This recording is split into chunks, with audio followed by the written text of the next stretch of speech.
श्री कृष्णाय नमः। श्री गोपी जन वल्लभाय नमः। श्री महाप्रभु वल्लभाचार्य जी की 84 बैठक चरित्र 12वीं बैठक आनौर संधू पांडे का घर पोस्ट आनौर मथुरा।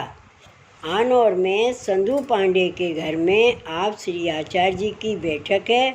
वहाँ श्री महाप्रभु जी का तथा श्रीनाथ जी का प्रथम मिलन हुआ है। तब आपने छोटा सा मंदिर बनवाकर उसमें श्रीनाथ जी को पाठ बैठाया है। इस कारण इस बैठक का चरित्र बहुत है।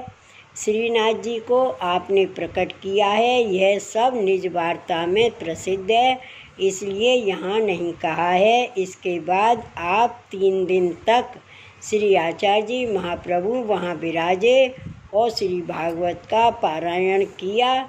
यह चरित्र आपने संधू पांडे के घर में प्रकट किया। श्री वल्लभाधीश की जय। 13वीं बैठक चरित्र गोविंद कुंड पोस्ट आनौर मथुरा। श्री गोविंद कुंड पर बैठक है। वहाँ श्री आचार्य जी आज 3 दिन एक विराजे और श्री भागवत का पारायण किया। उस समय कृष्णदास मेघन ने प्रार्थना की कि महाराज श्री गिरिराज में व्यापी वैकुंठ सुनती हैं, उसका दर्शन हमको करवाओ।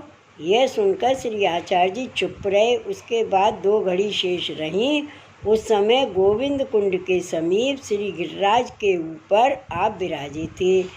तब कृष्णदास मेघन को अंगुली का संकेत करके बताया कि जो यह शिला दिखती है उसको उठाओ, उसके भीतर कंदरा निकलेगी, उस कंदरा के भीतर तू चला जाना, वहाँ व्यापी वैकुंठ का दर्शन होगा। तब कृष्णदास वहाँ जाकर देखते हैं तो एक कंदरा है। वह कंदरा में चला गया। सो 3 दिन तक चला। तब वहाँ इनको व्यापी वैकुंठ का तथा लीला सामग्री का दर्शन हुआ। उसके पीछे ऊपर एक शुक को देखा, वह अष्टाक्षर मंत्र का उच्चारण कर रहा है। तब कृष्णदास मेघन ने 3 बार श्री कृष्ण का स्मरण किया। तब उसने 3 बार जल में चोंच डुबाकर जल पिया। पुनः भगवत नाम का उच्चारण करने लग गया। इतने में कृष्णदास मेघन को निद्रा आ गई। तब गोविंद कुंड ऊपर कृष्णदास आकर खड़े हुए। वे क्या देखते हैं कि दिन 2 घड़ी चढ़ गया है। कृष्णदास ने प्रार्थना की कि महाराजाधिराज आपने लीला सामग्री के दर्शन करवाए हैं। तब आपने कहा कि तुमने लीला सामग्री की ही प्रार्थना की थी। ऐसा कहकर आप चुप हो गए। कृष्णदास मेघन ने पुनः पूछा, महाराज वह पक्षी कौन था? तब आपने कहा वह पक्षी सारस्वत कल्प का शुक था। उसको श्री स्वामी जी ने श्री कृष्ण नाम पढ़ाया था। वह इतने दिनों से माधुरी के वृक्ष ऊपर बैठकर भगवत नाम ले रहा था। वह माधुरी कुंड है, उसमें जलपान नहीं करता। वह सोचता था कि जलपान करूँगा तो भगवत नाम में अंतराय पड़ेगा। तेने 3 बार भगवत स्मरण किया। तब उसने 3 बार मन लगाकर जलपान किया।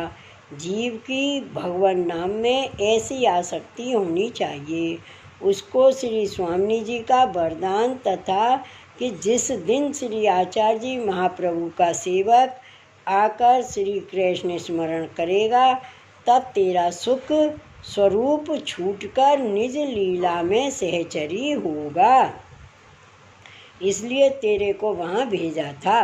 जब एक समय श्री स्वामी जी को प्रभु के लिए वहाँ भेजा था तब एक क्षण एक युग के समान हुआ। ये क्षण युग सत विप्रमया सोन बिरहा भवेत।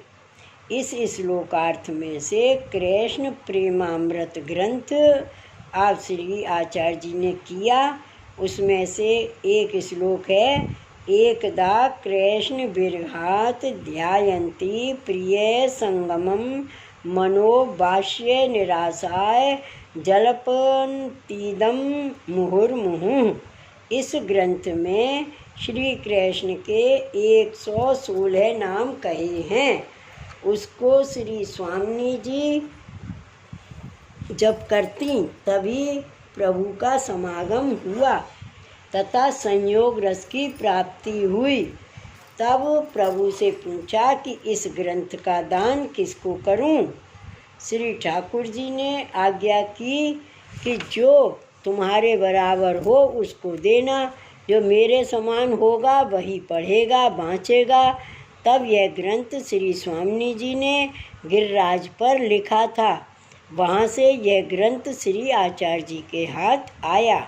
उस समय वहाँ श्री स्वामी जी के श्री हस्ताक्षर आपने मन में पढ़कर सोचकर पाठ किया।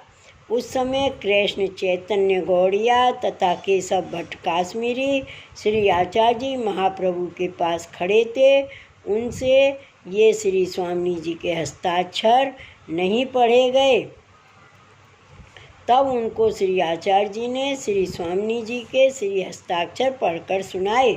तब कृष्ण चैतन्य ने आपसे प्रार्थना की, महाराज कृपा करके इस ग्रंथ का दान हमको करो। उनने उस ग्रंथ की प्रार्थना की। तब वह ग्रंथ आपने कृष्ण चैतन्य को दिया, काश्मीरी को नहीं दिया। एक बार श्री जगन्नाथ राय जी ने आज्ञा की थी कि ग्रंथ तुम अपने मार्गी को ही देना। उस बात को ध्यान में रखकर श्री आचार्य जी महाप्रभु ने वह ग्रंथ कृष्ण चैतन्य को ही दिया। तब आपने गोविंद कुंड से विजय की। इसके पश्चात संकर्षण कुंड तथा गांधर्व कुंड में स्नान कर सघन कंदरा तथा अप्सरा कुंड होकर श्री बलदेव जी के दर्शन करके ऐरावत कुंड पर बलदेव जी के दर्शन करके कदम्ब खंड होकर दंडौती शिला पर एक छोटे से मंदिर के पास छोकर का वृक्ष है, वहाँ आप पधारे, वहाँ पर आप विराजे। यह चरित्र श्री आचार्य जी महाप्रभु ने गोविंद कुंड की बैठक पर प्रकट किया। श्री वल्लभाधीश की जय। श्री गोवर्धन नाथ की जय। जय जय श्री गोकुलेश। जय जय श्री गोकुलेश।